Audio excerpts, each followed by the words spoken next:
The Atlantic is a graveyard of wood and iron, but some ships don't sink, they simply wait. December 5th, 1872, 600 miles off the coast of the Azores, Captain David Morehouse of the Dei Gratia peers through his glass at a brigantine drifting against the wind. No signal, no response. Just the creak of timber and the hollow snap of canvas. When his men finally boarded, they found something the sea rarely offers. A mystery with no body, no confession, and no end. Her name was the Mary Celeste. Built in 1861 at Spencer's Island, Nova Scotia, 103 feet of American oak and Canadian pine. Rebuilt, reinforced, destined for a trade route that had made dozens of captains wealthy. On November 5, 1872, she departed Pier 50 in New York Harbor. Her cargo, 1,701 barrels of commercial alcohol, bound for Genoa, Italy. Her captain was Benjamin Spooner Briggs, 43 years old, deeply religious, experienced, the kind of man who had crossed the Atlantic more times than most men have crossed a state line. He brought his wife Sarah and their 2-year-old daughter Sophia. He trusted this voyage. He had every reason to. The crew of 7 were professionals, men chosen carefully for a routine crossing. The weather forecasts were favorable. The ship was sound. There was no reason on the morning of November 5th to believe anything would go wrong. But something did. The Dei Gratia's first mate, Oliver DeVoe, led the boarding party. What he found will be argued about for a century and a half. The ship was structurally sound, no damage to the hull. The cargo almost entirely intact, all but 9 barrels of alcohol untouched. The last entry in the logbook, November 25th, 1872, 10 days before the Dei Gratia found her. But the lifeboat was gone. The sextant was gone. The ship's chronometer, the instrument used to calculate position, gone. Personal belongings still neatly stored. The captain's bed, unmade. A phial of oil on the sewing machine, untipped.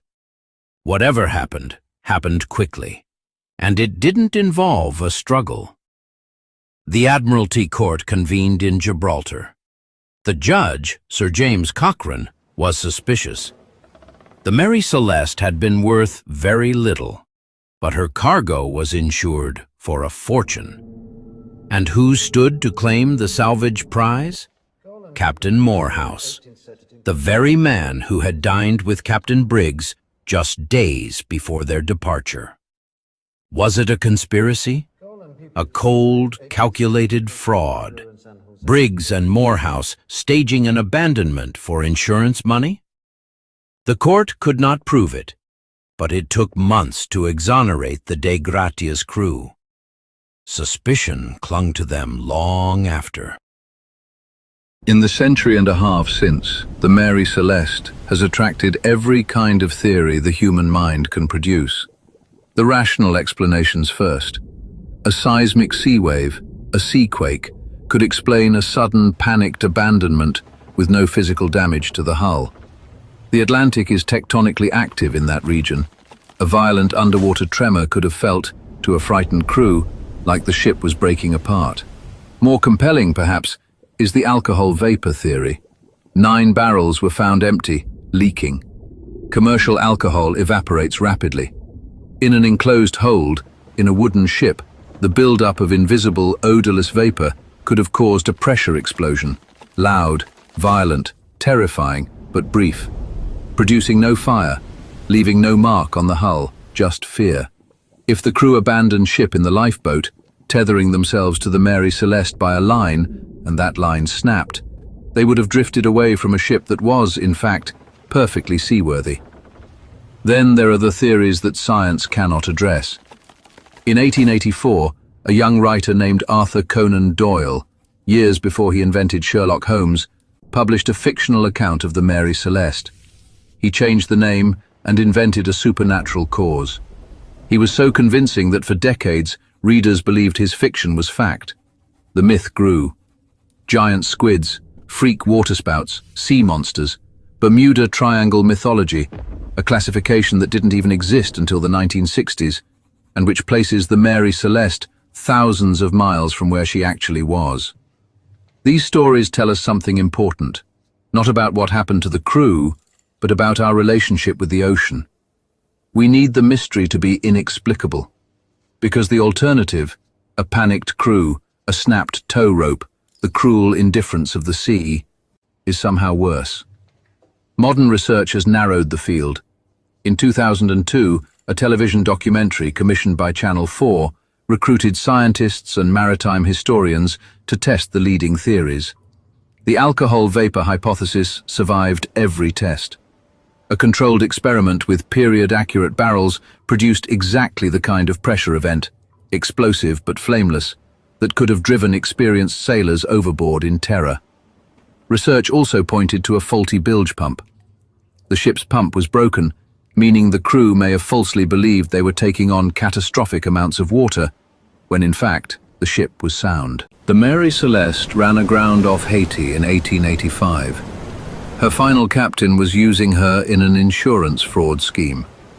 The ship that had crossed the Atlantic unmanned, carrying her secret across 600 miles of open ocean, ended her days on a reef, deliberately destroyed for money. There is a bitter irony in that. We know a great deal about what happened on the Mary Celeste. We know the date of the last logbook entry. We know the contents of the cargo hold. We know the condition of the sewing machine, the state of the captain's bed, the exact course she had been sailing.